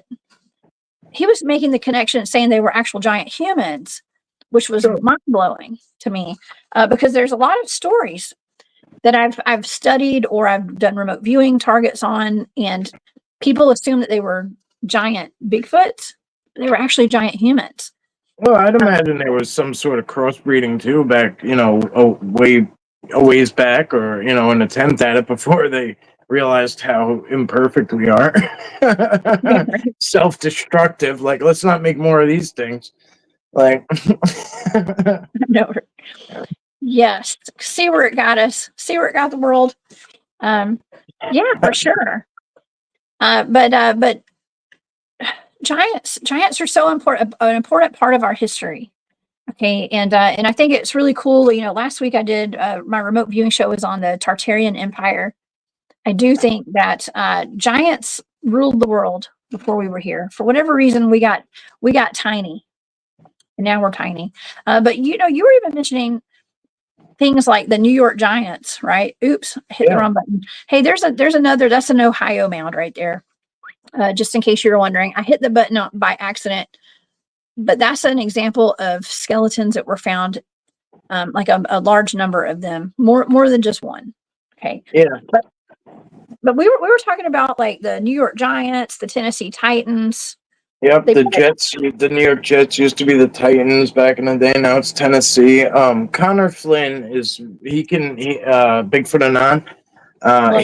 He can name you every sports team like in the world that's like named after these giants and things that affect and it's interesting. It really is interesting. The Seattle used to have a team called the Supersonics, and I believe their mascot was like a Bigfoot. And it was. That's wild, because when I was actually down in San Antonio, Texas. I was doing a conference when I worked for doing the women's stuff, women's issues job I had. And so I went there with all of our women legislators out of the South. Okay, we went to San Antonio. We had a meeting every year. And I was with them, and I remember going to the Alamo one day with the Alamo, and I got back to the hotel, and I got in the elevator, and I looked, and I was like, golly, I just looked up and I saw these really tall men in the elevator. And I was like, so of course I was like, hey, do y'all play basketball? Where'd you stay, at the Riverwalk? I was somewhere, I don't remember. Yeah, I was near the Riverwalk. Yeah, that's actually where the NBA players stay. Oh, well, yeah, guess what? Okay, so I got in the elevator, and I wasn't paying attention like my normal self, and I stopped, and I just turned around, and I was like, hey, do y'all play basketball? Well, they were having the playoffs there in San Antonio that year. And I was like, Yeah, and I said, "Oh, hey, well, it's nice to meet you." I said, "What's your name?" And one of the guys was like, "I'm Rashard Lewis or something," and I was like, "Well, I'm Jessica Jones." And I ended up kind of like hanging out with some of those guys and like just chilling. It was fun. Yeah, it was actually wild. But and I was like, man, they did have a mascot. I don't know if that was a mascot back then, but they had some kind of mascot like that. So Yep. um I love San listen, Antonio. I love it there. yeah, But it's been The Alamo's a trip, right? Because at least, all right. So, like, my understanding of it was like in the middle of the desert somewhere, and like they had like some final stand. Like it's slap dab in Main Street. Like it's, you know what I mean? It's right in the middle of the town. yeah, So like it kind of threw me off. Yeah, San yeah. Francisco Giants too. Yeah, right. That's a San baseball Francisco team. Giants. Yep. And Steve's mentioning Paul Bunyan. Okay, and Yeah. okay, so I was given a coordinate remote viewing target of Paul Bunyan, the person who the character was based off of. Okay, there was supposed to be some kind of like actual person that Paul Bunyan was based off of. It was given to me as a target. There was a picture of a drawing in the Historical Society of like Wisconsin or Minnesota or somewhere up there, and you can find this. They ask that you don't use like copy trademark or something, but it's a drawing, and they say this is a person that he's based off of. Well, guess what? He don't look human at all. Oh, He does a little bit, but he looks like a type 4 Sasquatch. So, oh, so Glenn gave me this. One of my teammates gave me that as a remote viewing target. It was a Sasquatch. He was like because they said that he was like 9 feet tall or something. He could carry a tree yeah, over his shoulder sure. and all that. He Yeah, was yeah.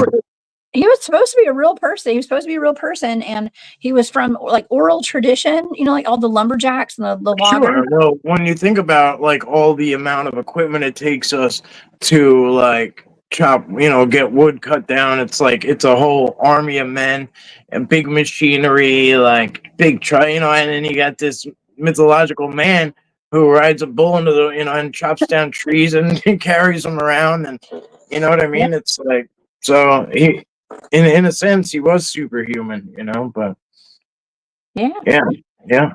I think that he was a Bigfoot. Okay, I think. Well, and I don't mean like a Bigfoot.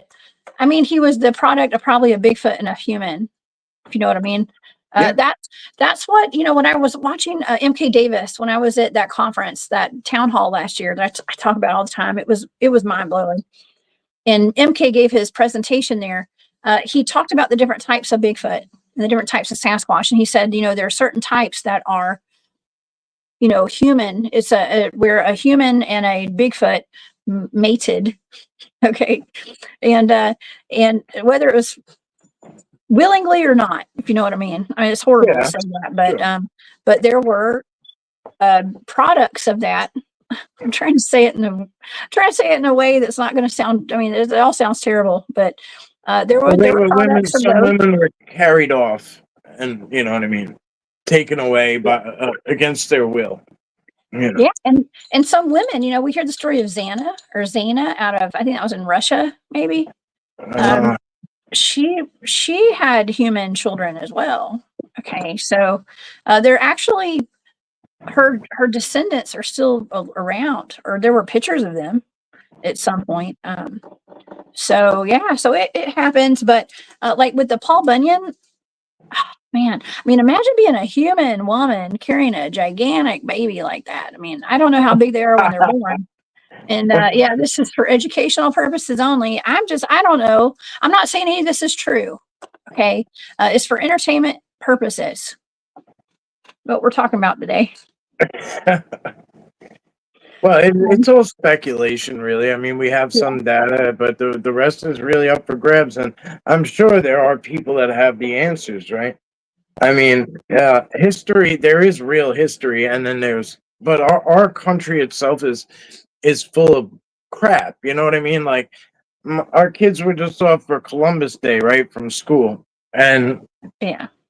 the guy never landed here. You know what I mean? Like he never landed in the United States. Like he landed in what was it like? What I think it's now Dominican Republic, Haiti, right? That's kind of where he landed.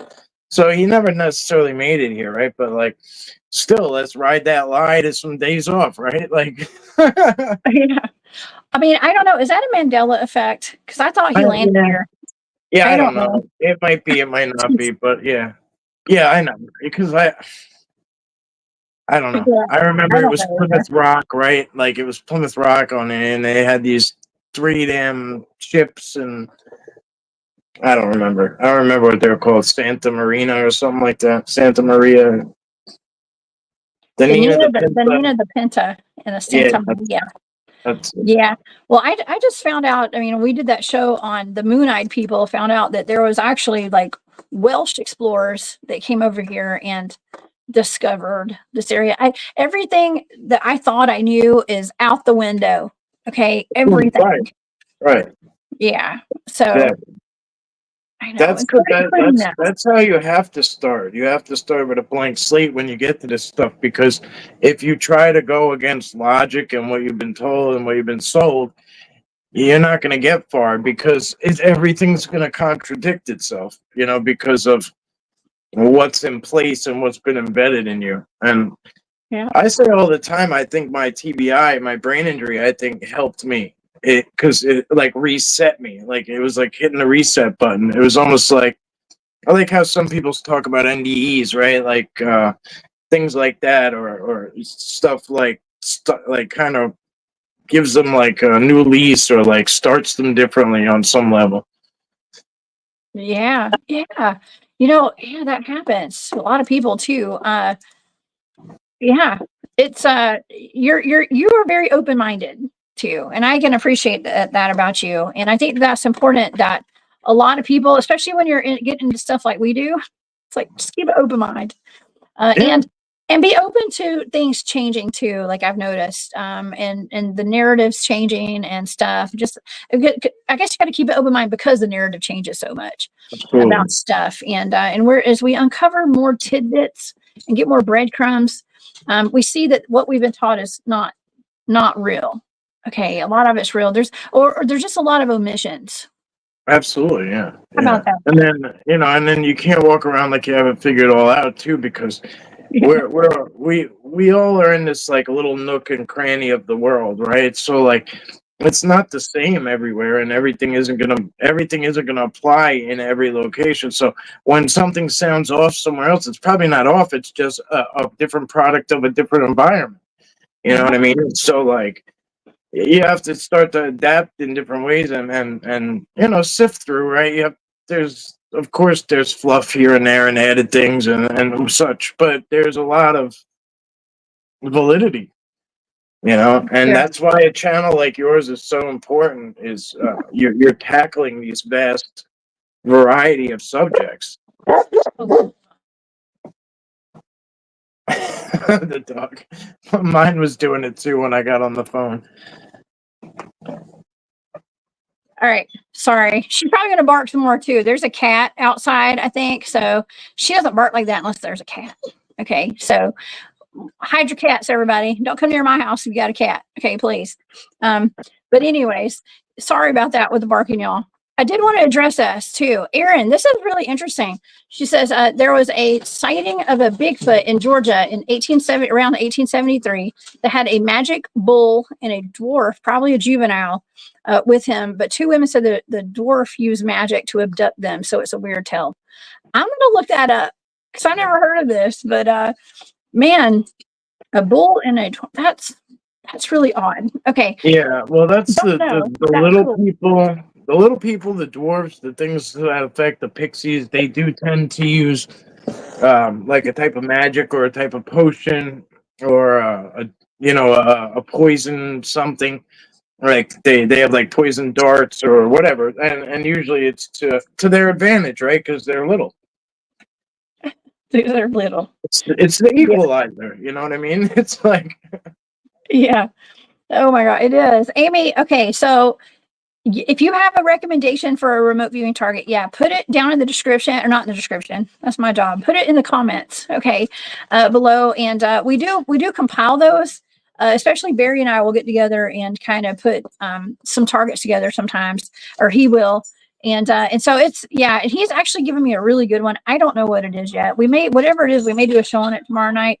If not, we'll be doing that Bigfoot show of the Bigfoot Wars tomorrow. But yeah, I love when people give us some ideas of targets, but they do go into a pool because they're assigned number, and I don't know what they are, but yeah, it can go into the pool. So yes, I don't take like requests, but we do take recommendations of targets, and we've got some really good ones, and I have covered some of those before whenever they've come up. So yeah, that's awesome. Oh, I got a few I need you to do, but that's for a side project.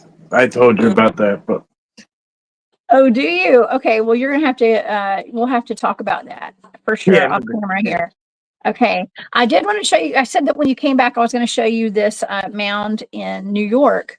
Okay, and I don't know where it says a rock. How do you say it? Iroquois Indian burial in New York. So that it looks like a small one because it's only 7 feet.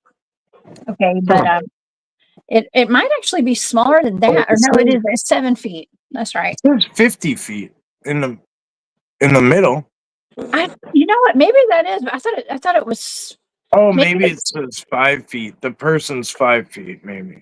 You know what? That's a good point. Okay, so if that's 7, there's no way that could be 50 feet.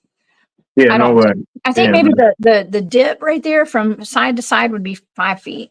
So now there's another thing that I've been telling people about, and I've been challenging people because they're like, oh, I see, faces in trees, and I see this and that. And I said, well, do you know about like how, like they, did you ever think that maybe like Sasquatch and other forest people are burying themselves under the trees, like physically under the trees, and then you come to find out that you can actually bury yourself as a human. You can have this done instead of a grave site. You can have them put you in this thing, and they plant a tree, and then you're the base of the tree. And then that's like, don't do it until you've passed away, please. Okay, you don't want to do it while you're alive. Right, but it's a pretty interesting process. I never really looked into the whole thing, but I always wondered, what if that's something that they do, out there, and that's why we can't find anything. Maybe that's why when you dig, because have you ever? Hey, babe. Have you ever like tried to dig through roots? Like, it's impossible when you know what I mean? Yes, I have. You can't. I mean, you can, but yeah, I get blisters on my hands every time I dig anything. So, yeah. Yeah, no, and that's something that actually kind of is perplexing to me when I go to I was just at a cemetery a couple of weeks ago. We went to Mahaley Lancaster's grave down at the Troop Herd Corridor. And I got down there.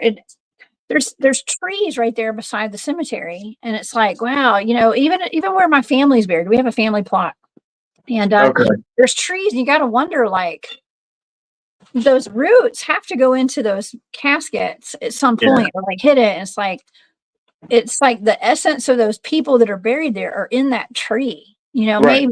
Maybe I'm crazy, but that's what I feel like. No, it's not, because that's the whole like point is that's the forest network, like, you know what I mean? Like the mycelium, even, which is like the fungus that's under the grass and everything. It connects everything.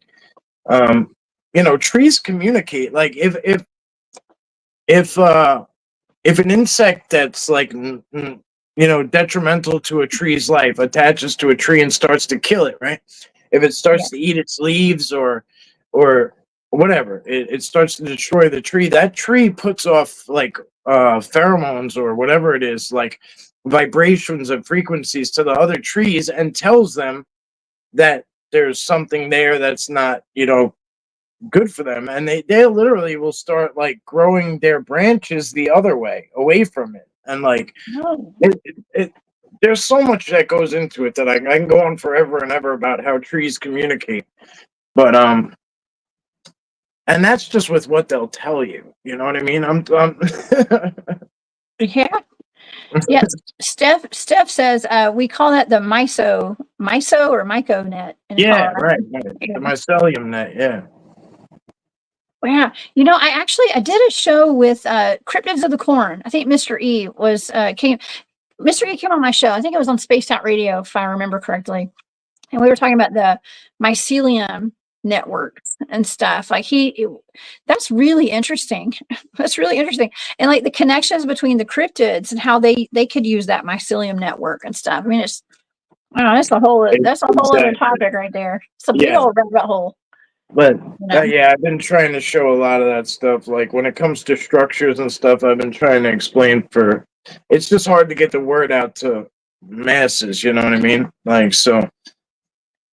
Yes, for sure. And yeah, you know, that's not a bad idea. You know, I think more and more people are opting to be cremated these days when they pass away.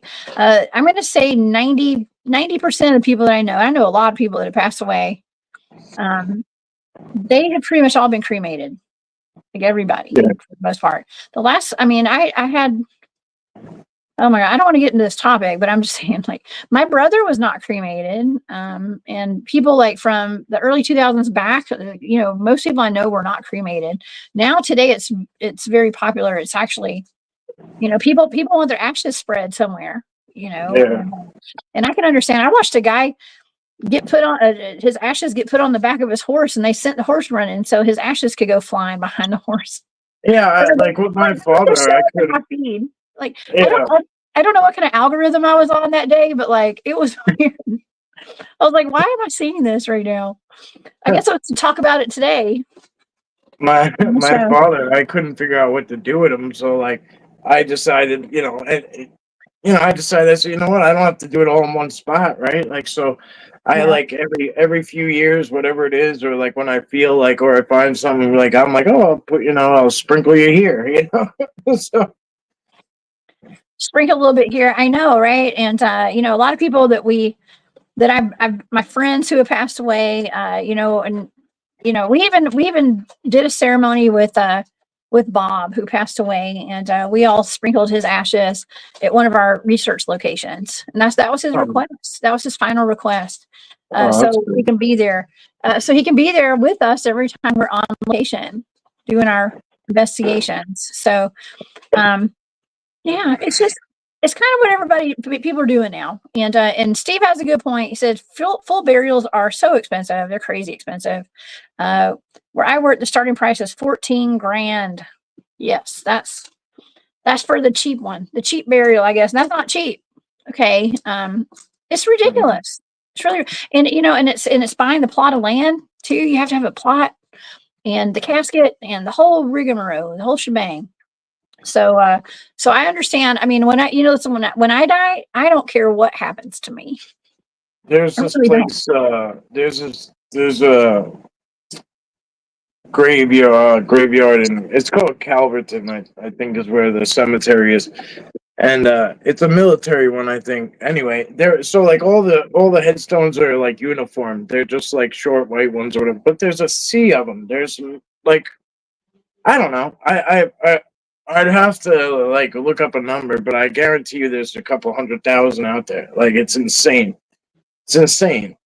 Like, you can get lost in it. Oh, wow.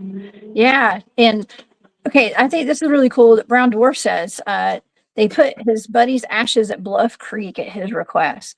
Is that why they did those 9 days? That may be part of why y'all were hiking in there, maybe. That's wild. That's really cool though. And yeah, it's ashes to ashes, dust to dust, right? So Aaron says Aaron is going to get rich, is planning on being rich and building a custom mausoleum on my family property. I can totally appreciate that. You know what happens? This is a fun fact, y'all. If you bury your loved ones on your property, that property is yours forever. The government can't touch it. It's like tax free, like all that stuff. They say if you got property, bury your loved ones on it. Yeah. Pro tip. I wonder if it counts if you put their ashes there too. I don't know. I just looked up that number. It's 287,000 graves. 287,000? Yeah, I mean, in counting, right? Like, yeah. it keeps going up. Well, people keep dying too, so that's going to happen. Yeah, I think, we won't get into that topic. Oh, okay. I know what you mean. Okay. This is wild. Okay, so let's circle back around before we like kind of wrap it up for today. Okay. Let's kind of circle back around, and we're talking about dogman sightings at cemeteries and burial mounds. And what we call burial mounds, what we've traditionally called burial mounds, earthen mounds. Let's just call them earthen mounds. That's what they're called when you look them up online now. It's not Indian burial mounds. Right. Yeah. Okay. That's the way that I was taught. That was what I was taught to call them as a kid. They're earthen mounds. They had many different uses, apparently. Right. Okay, several different uses. And today there are a lot of dogman reports around these earthen mounds and the cemeteries. We have established that there are a lot of freaking mounds. Okay, there's a lot of mounds. We showed pictures today of the mounds in comparison to some of the North American dogman reported sightings. And I think that it makes a pretty good case of there being a connection. But I also know that the mounds are built. They were all built along the rivers, the creeks, and the dogmen have to have water too. Okay, so it could be that there's a water source there as well. Okay, and that's why that they're spotted there. But I don't know. What do you think, Mike? Any final thoughts? No, I'm pretty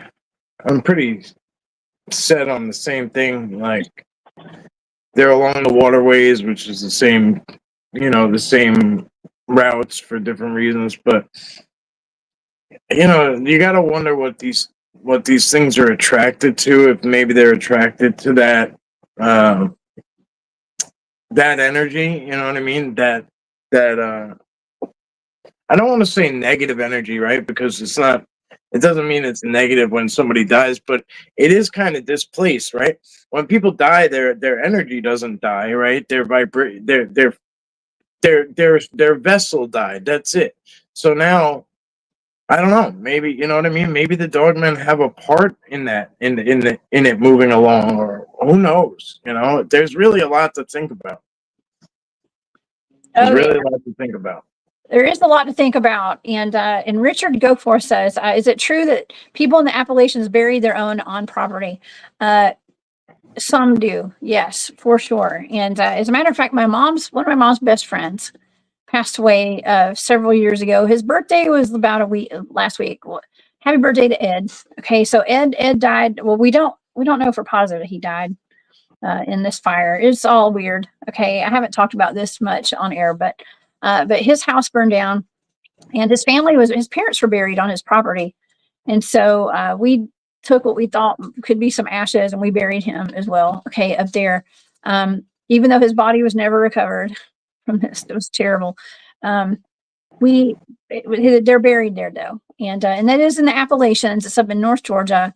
It was a family plot. Okay, if you want to call it a plot, but it's on their property there, and it is common, especially throughout the centuries. Of course, people were buried. When you drive through North Georgia, and even through Alabama, like I was driving to Alabama last weekend on my off-roading trip where I got lost.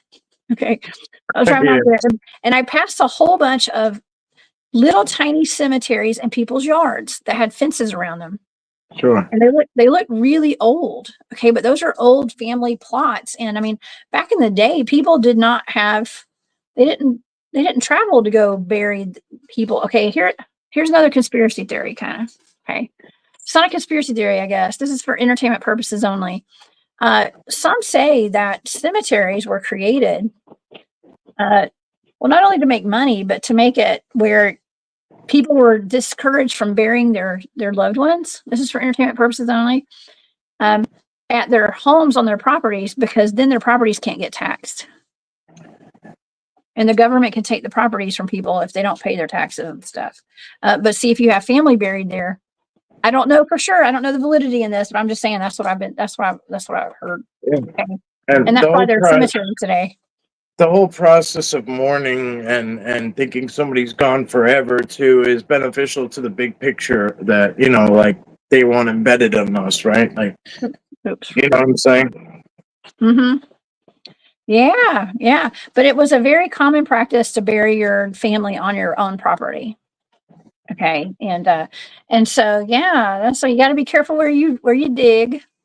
You need to be careful where you bulldoze to build your driveway to be bigger. Okay. Yeah. Like that house Shit. down in Florida. Yeah. We have to be mindful and I have a healthy dose of respect for the history of the land, okay, and for the people who lived here before me, the people who came before me, and people who lived on my property before me and stuff too. Okay, it's very important that we do take note of it. I mean, now today, anything that's important, deemed important, has a historical marker in front of it, or whatever. But there's way more sacred land than just that. Okay, uh, so anyways, what a great show today, Mike. Thank you so much for being here and hanging out with me today. You always have such great input and so much like personal experience and boots on the ground research experience and all that stuff. So, and you get around, and so you've seen the Sometimes, world. You've seen yeah, Georgia. You know about Fort Benning. You know about that area that's right. where I go. Lots, Yeah, a lots little of bit. Bigfoot Yeah. sightings. Yeah. Well, that's where I had my, first sighting was right outside Bedding. I just didn't know. Like, I didn't know what it was at the time. So, uh, my first sighting that I talk about wasn't really my first sighting because I had seen things previously, but I just it wasn't clicking, at the time. Yeah. But it's definitely an active area. That's for sure.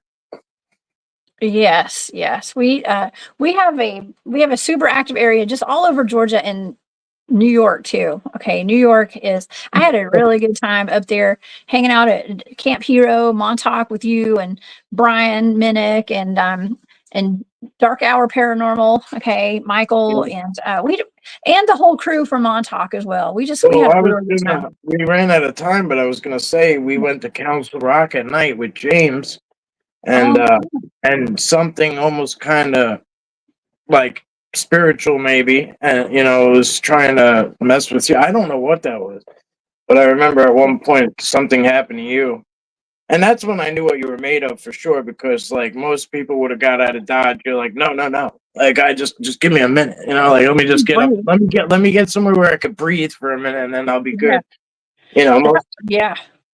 Dude, Mike, that was wild. I actually felt like I was being suffocated by all the people that had surrounded me out there. No, there's nobody there, but they were there. yeah. Okay. And I was having trouble breathing because, can you tell the audience what Council Rock is Shit. or where it is? Just tell them where it is. It's It's it. a place where all the Native American tribes on Long Island came to meet. Yes, yeah. The Montaukets were um like the main tribe, I guess. Like the uh the the head of the Montaukets was like the head honcho, I guess. Let's just say, right, and they're part of the Algonquin, but there was 13 tribes originally on Long Island, and they would all come out to Council Rock to have their like sit downs, and this big quartz rock, I mean, it's full energy, it's crazy cool, it's gigantic, it's up in this beautiful little section there, and it's like in remembrance to the all the deceased and everything, and I did a little mini documentary on it if you want to check it out.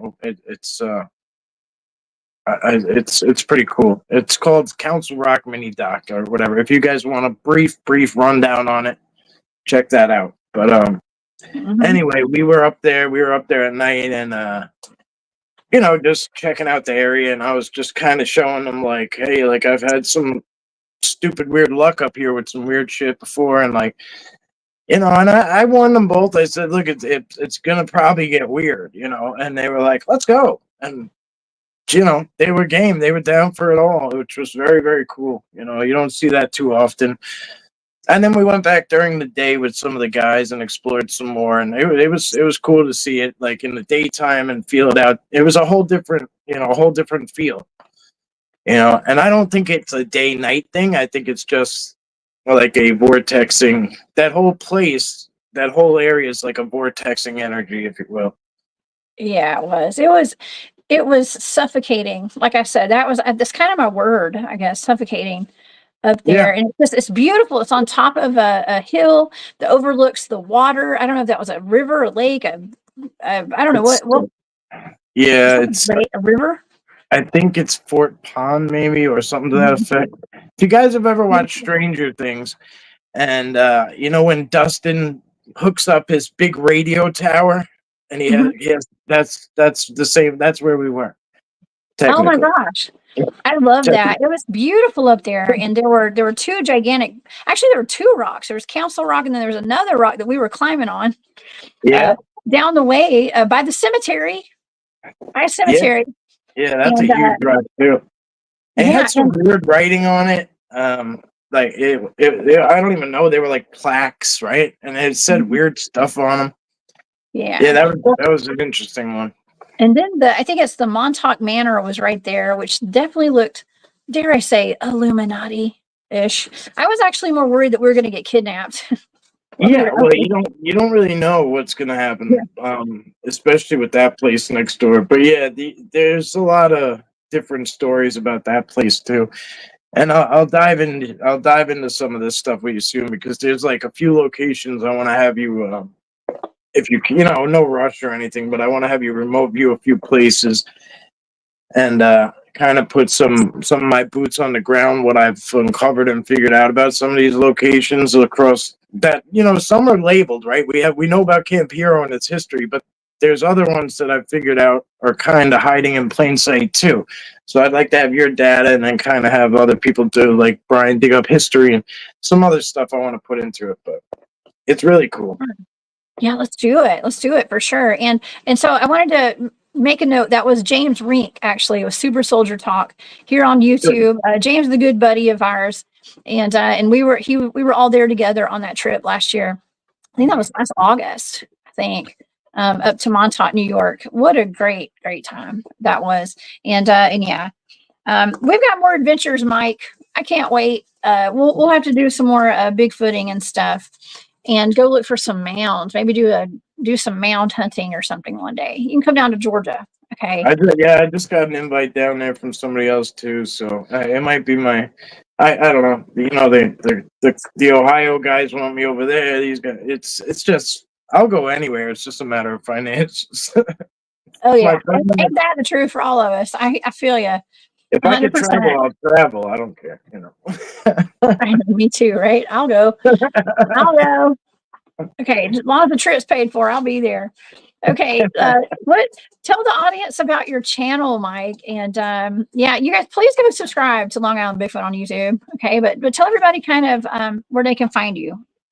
Yeah, so I mean, there's a lot of stuff on there.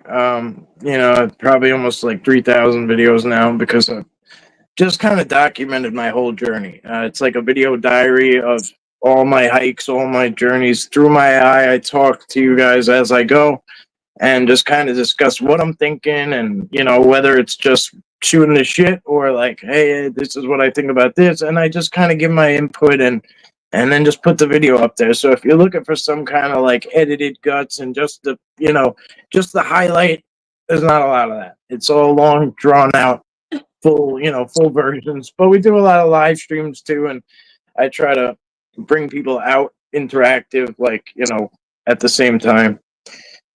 So, yeah. Yeah. It's awesome. It's awesome. And that video on Council Rock, I actually have it on my playlist because I'm in it.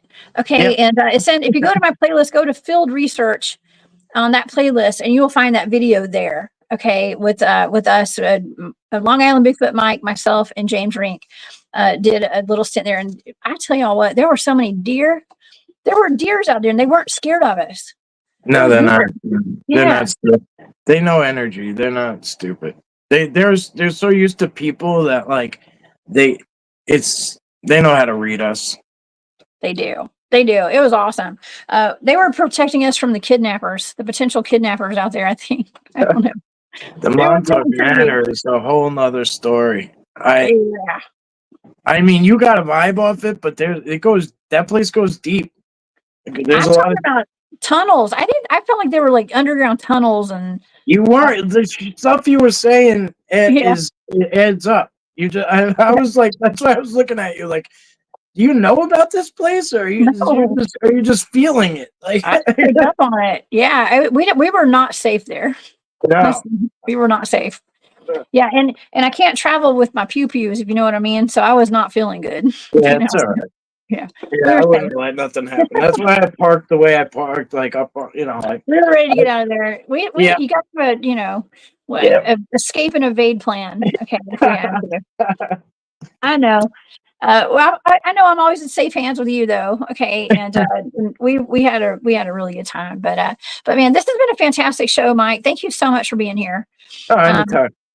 For sure. And I wanted to thank Cosmic Joe Chronicles for becoming a new member of the Hunt Club today. Thank you for joining the channel.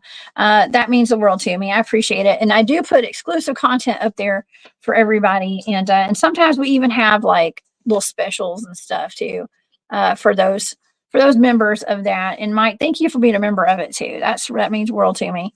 Yeah, of Um, course. yeah, y'all are awesome. I couldn't ask for a better audience, man, and better friends and all that. So, you got any events coming up or anything?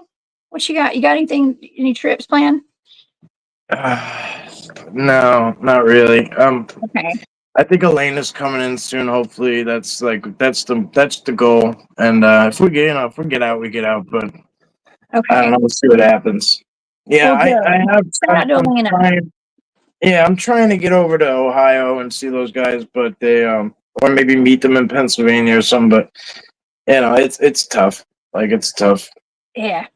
Well, you'll get it back out there, and yeah. Shout out to Elena. What's up, girlfriend? She's over across the pond, right? So, Yes, yeah, um, it's a long awesome. journey. It is. It is. All right, y'all. Well, everybody have a wonderful day. And thank you guys so much for tuning in. I hope you learned something. I learned some stuff myself. I always do. And I always have fun hanging out with Long Island Bigfoot Mike over here. Y'all come back and see me tomorrow night, 8 p.m. Eastern, with the remote viewing show. And then Saturday night, I do have my good buddy Greg Smith coming on with Backwoods Cryptids. Hung out with him up in East Tennessee at that Squatch Out. And we're going to be talking about, he does boots on the ground old green eyes investigations, okay, and Dogman and Bigfoot investigations, and so he's going to be your Saturday night. Okay, so Right. yeah, I can't wait. All right, well, y'all have a great day. Stay safe out there. Keep your head on a swivel. Look out for those mounds, y'all. Okay, and question everything, my friends. Okay. All right. See you, Mike. Y'all have a great day. Bye.